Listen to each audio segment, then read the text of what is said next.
Good afternoon, YouTube. I'm Chucky 2009 and I bought a tractor.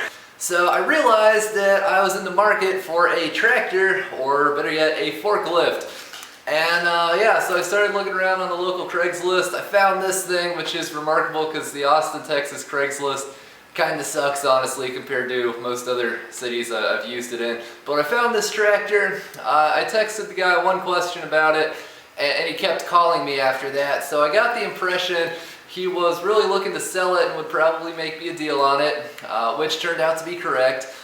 And so yeah, I bought it. I went out. I actually bought it yesterday. I rented the U-Haul to go pick it up. That was interesting. You should have seen the look on the U-Haul guy's face when I told him I needed to move a tractor with his trailer. And got back to the shop, started unloading it, and it started pouring. Absolutely pouring. We got about 4.5 inches of rain last night. It's like they say, it doesn't always rain in Texas, but when it does, it really rains. Well, anyway, I realized I wasn't going to be able to unload this thing, and so I just unhooked the trailer and went home, and we're back this morning. I got to unload that thing and return the trailer by noon, after which we can start on a little project for the tractor.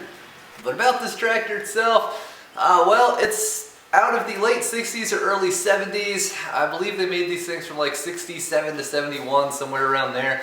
And it's a one family owned tractor since the time it was new. It was bought new locally. The guy I bought it from actually inherited it. And I got the original manual, I got the original receipt, and a service manual for it. And so that's good. And you know, all the fluids in it look good. There's no obvious signs of abuse or anything. The body and the sheet metal is straight, the brakes work, the power takeoff works, the hydraulics seem to work. So that's good. Really the only bad is that the wiring on this thing is hacked like 6 ways from Sunday. That it needs a new breather cap as well. But this thing, I mean, there's wires going everywhere. There's stuff that's like cobbled together. The headlights don't work. The backlights, they're not even on the tractor. They're gone. So it's going to need to be rewired at some point. And hopefully after I move this summer, then I'll find some time and I can like take it apart and rewire it and repaint it, because it actually looks kind of pixelated in person.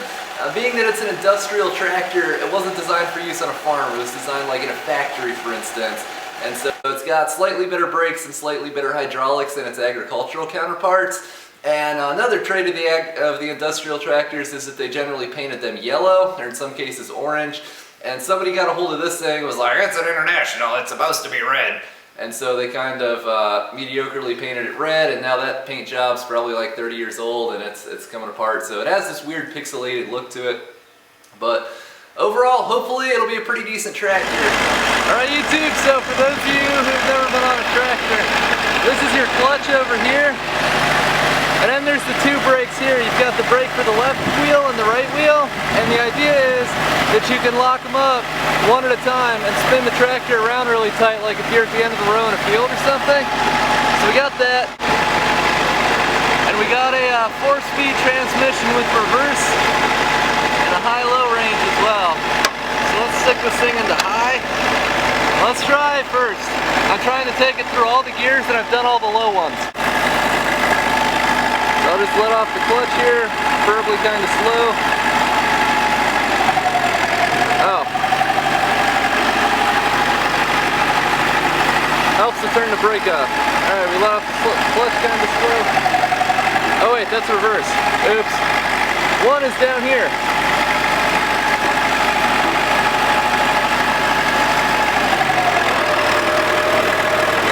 And we're off. How about that? Power steering. Power steering works. Steering it with 1 finger. Actually works very well. I'm pleasantly surprised about that.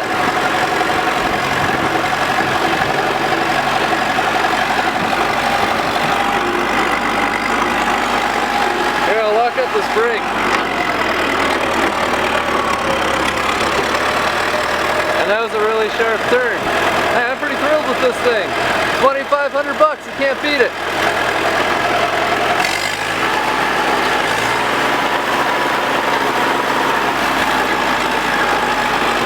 Alright, let's park this beast and return that trailer.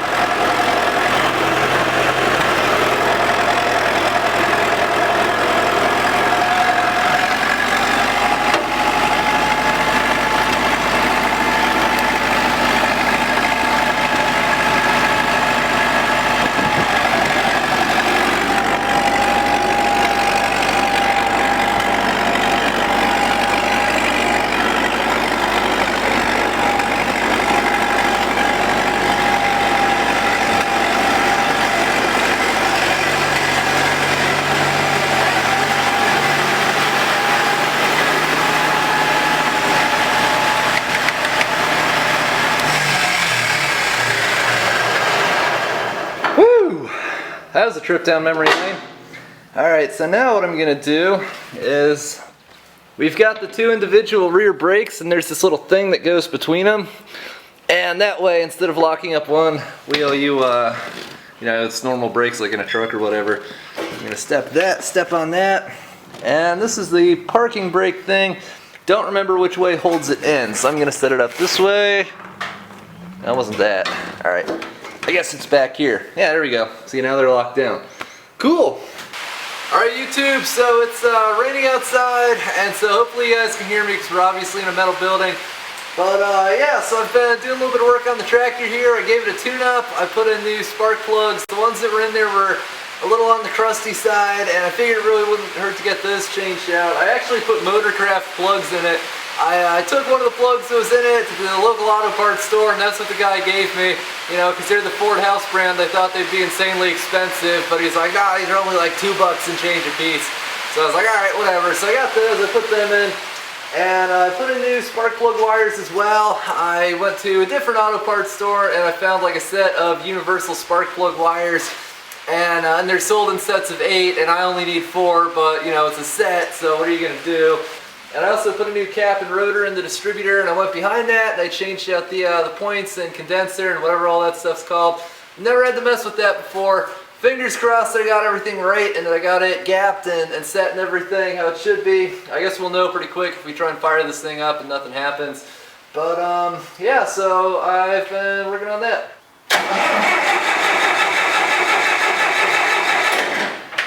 Alright YouTube, I screwed with the wires. This could get pretty intense. I hope I haven't flooded this thing, which is a real possibility.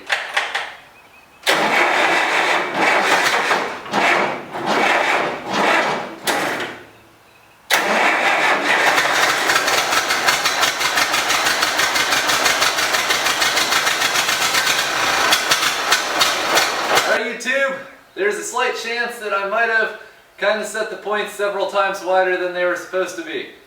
Let's find out.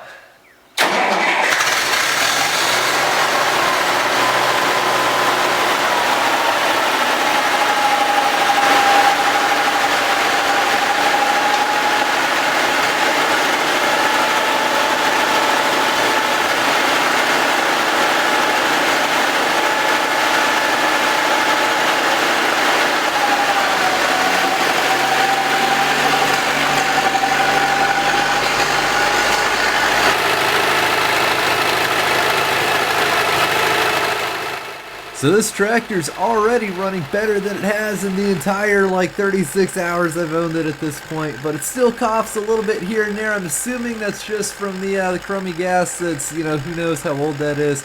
But I will say about 5 gallons of premium gas, and I dumped them in the tank, and I dumped in a full can of seafoam on top of that, and later this thing was running even better than it is here.